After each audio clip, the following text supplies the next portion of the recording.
Hindi kita iiwan.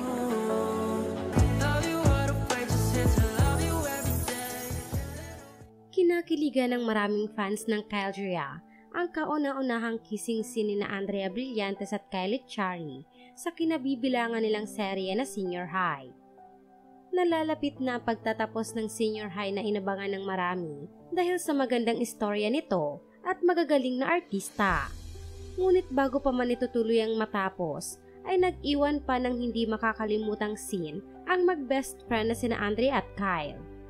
Sa kauna-unahang pagkakataon nga kasi, ay nagkaroon na ng kissing scene ng dalawa na hindi inaasahan ng kanilang mga tagahanga.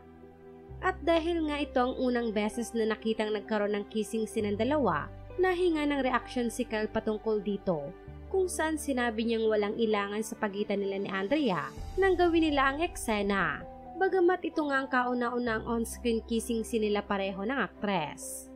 Aniya, matagal na rin naman daw silang magkakilala ni Andrea at sa tingin niya ay may chemistry naman muna ang tambalan nila. Mga pahayag ni Kyle, "Her first ever and my first ever.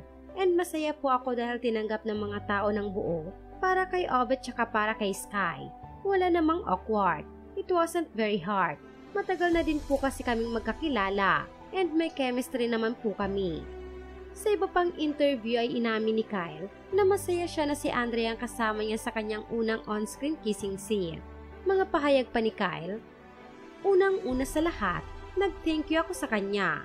Thank you because it's pretty big, I would say. In our careers for us to have our first kissing scene, especially at this age. It's pretty big for us and it's really our first time. Kaya nagpasalamat ako sa kanya.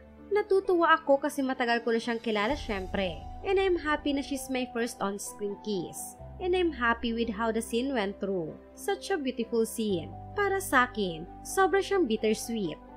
Ibinahagi rin niya na maging ang mga kasama nila sa nasabing scene ay nagandahan sa kung paano nila nagawa ang eksena at hangang-hanga lalo na si Juan Carlos sa kinalabasan nito.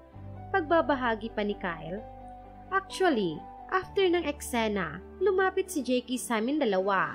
Tas sabi, grabe, ang ganda nun. That was good. Ang ganda ng eksena. Naramdaman lang namin na it worked the right way." Samantala, narito rin ang mga komento ng mga netizens tungkol dito.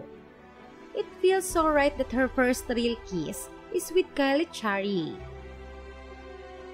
Yung kiss talaga ni Kyle may pahigop. Ilabas niyo lahat ng behind the scene ng kissing scene nila ni Blythe. Haha. Grabe kayo manggulat, Kyle and Blythe. Grabe kilig ko. Tingnan mo nga naman, si Kyle Echari pa palang magiging first on-screen kiss ni Andrea Brillantes. Lupit mo, Kyle. Ikaw na panalo."